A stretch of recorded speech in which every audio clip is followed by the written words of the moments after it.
Israeli Prime Minister Benjamin Netanyahu is putting his foot down. On Saturday, Hamas terrorists released 6 living hostages as part of the Gaza ceasefire agreement. In return, Israel was to release 620 Palestinian prisoners, but Prime Minister Netanyahu halted those plans. This after Hamas turned the hostage release into another spectacle. The Israeli Prime Minister's office taking to X to post, quote, "In light of Hamas's repeated violations, including the ceremonies that humiliate our hostages and the cynical exploitation of our hostages for propaganda purposes, it has been decided to delay the release of terrorists that was planned for yesterday until the release of the next hostages has been assured and without the humiliating ceremonies," end quote.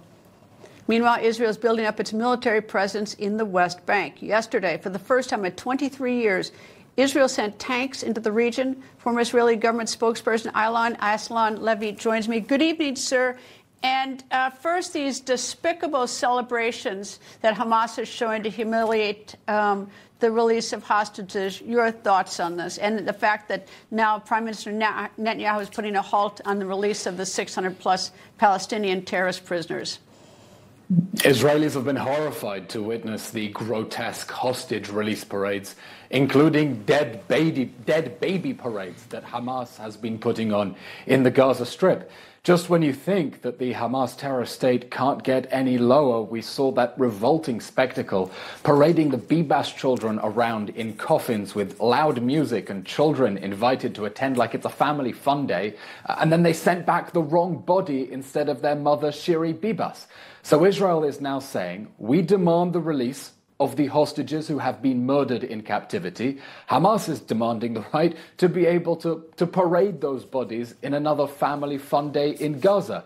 And Israel is saying, we're not letting Hamas push the envelope anymore. We want to be sure that the next batch of hostages are going to come back without the grotesque propaganda displays we've seen on their way out.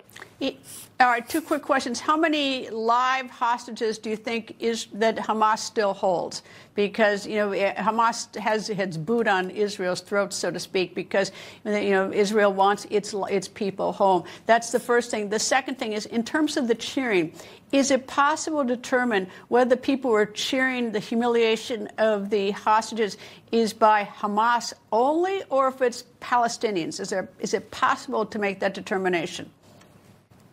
These have been public displays like in medieval times when crowds would gather to watch executions. You look at the images and behind the rows of masked jihadists are ordinary civilians who are standing there cheering and jeering the hostages on their way out. There are 63 hostages still trapped in the dungeons of Gaza.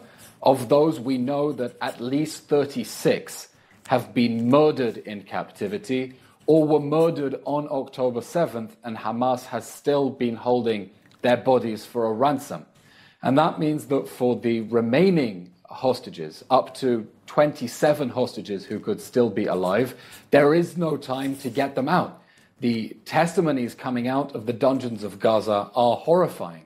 The hostages are being shackled, sometimes to each other. They're chained.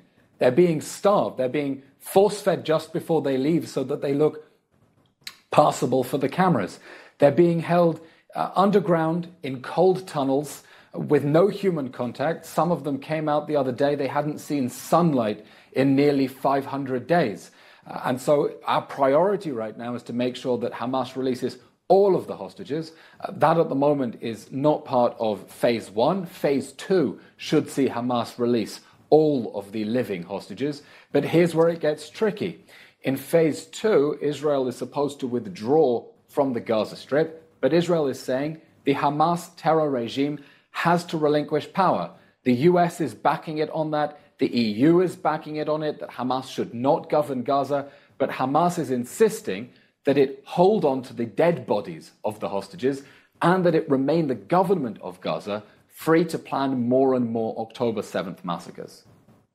All right. Well, once the live hostages are returned, and of course I wish the bodies too, but I do suspect that Hamas is going to have a rude awakening, thinking that this is the end of it, and that's the end of the battle, and they can just go back to pre-October 7th, because that's just not going to happen with Prime Minister Benjamin Netanyahu. He's made that plain. Absolutely. Israel has been clear since the beginning of the war. We have 3 goals. to remove Hamas from power, to destroy its military, and to ensure the release of all of the hostages. Israel is not going to allow the Hamas terror regime to remain in control in Gaza because it is telling us exactly what it wants to do with Gaza. It wants to perpetrate more and more October 7th massacres until we're all dead. Israelis understand this war cannot end with Hamas still in power in Gaza, or the next war is only a matter of time. There's no such thing as a permanent ceasefire with a terrorist regime that executed 2 little children with their bare hands, mutilated their bodies to make it look like it was an airstrike, and then sent them back in a dead baby parade. There can be no permanent ceasefire with Hamas. Eylon Levy, thank you very much for joining me, sir. Thank you. Coming up, the leader of 1.4 billion Catholics worldwide, Pope Francis, has been battling pneumonia in both lungs, and now another complication has surfaced.